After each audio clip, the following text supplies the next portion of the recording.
They bring in Micah Parsons.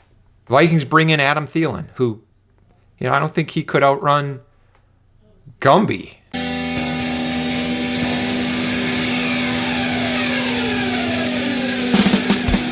But let's talk about this Vikings debacle that is the 2025 season thus far. For anybody who thinks it's just the quarterback position that's the problem here,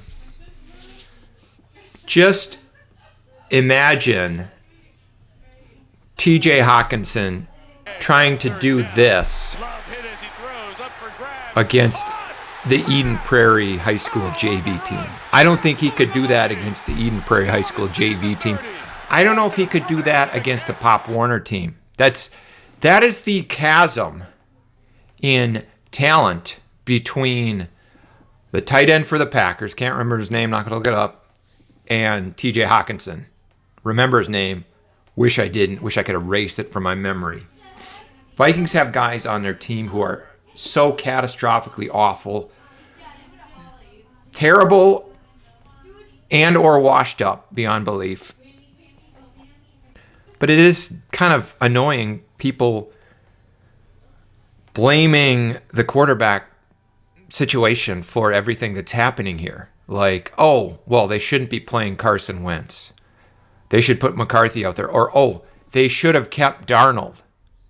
Or, oh, they should have kept Daniel Jones. Look how great both of them are doing. It's no coincidence that Sam Darnold was in New York with the Jets. It was terrible. I think we can all acknowledge that the problem there is the Jets organization. He ends up in Minnesota. He's good. And then everything falls apart the last 2 weeks of the year. He goes to Seattle. He's good again. Daniel Jones is in New York, a different New York team. He has kind of one decent year. Everything else is bad. He goes to Indianapolis. Suddenly he's good. Suddenly everything is good. It's almost as if you put these guys in a good situation, they will excel. If you put them in a bad situation, they will be terrible. I think Carson Wentz is not as good as either of them. So you put him in a bad situation, it's really bad, and that's what we're in. But at least Carson Wentz gets hit and stays out there. J.J. McCarthy, what? He's played one game healthy. He's made it through one game healthy in his career. So what happened to Sam Darnold? Why don't we have him? Well, because the Detroit game, last week of the season, Kevin O'Connell went into a shell. And then in the playoff game, he went into a shell. And just, that's what's been going on ever since. The play calling is atrocious. It's basically like playing poker against someone and having your cards visible. They know what's coming. They pin their ears back. They attack. There's nothing we can do. You look at our O-line. Everybody we bring in is terrible, pretty much. Our O-line is always terrible. No matter who we put out there, they're always terrible. Maybe it's the coaching. Our defense is terrible, no matter who we put out there. Maybe it's the coaching. Other teams just have guys who make plays. They have a mentality that they all think they can make a play. They all are looking to make a play. And they bring in guys who they know can make plays. Green Bay. You watch that game. That Sunday night game. They got receivers who make plays. They got a quarterback who throws it up and puts it in a spot where his receivers can make a play. They got a tight end who just is so much better than TJ Hawkinson.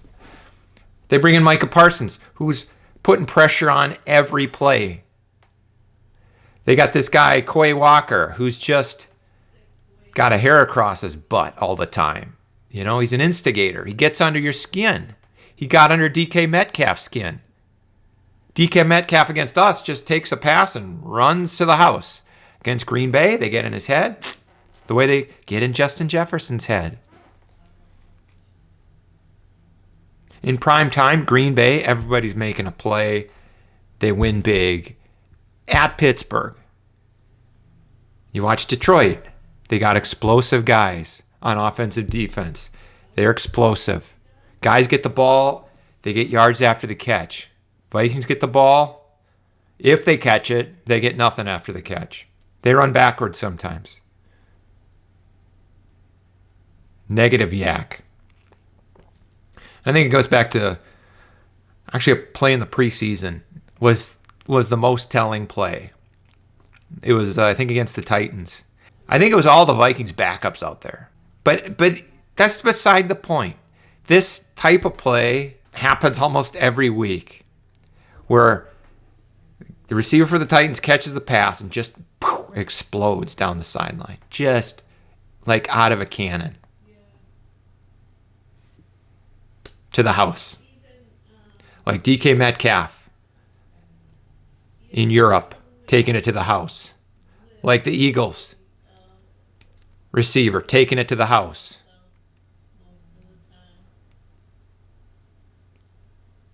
Whereas Justin Jefferson trips over his own feet. That's the difference.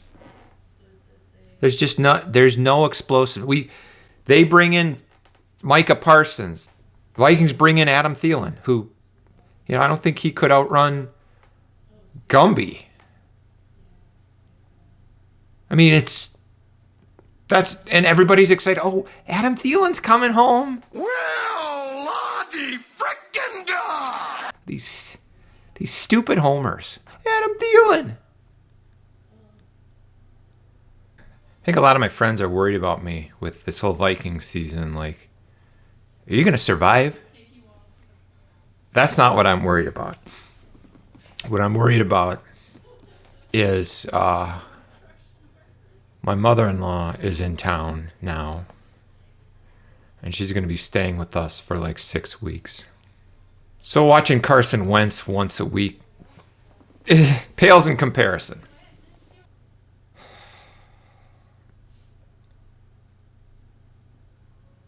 Lack of speed. Bad coaching. But take heart, all of you,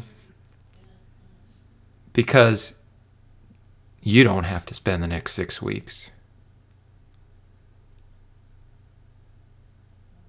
with my mother-in-law.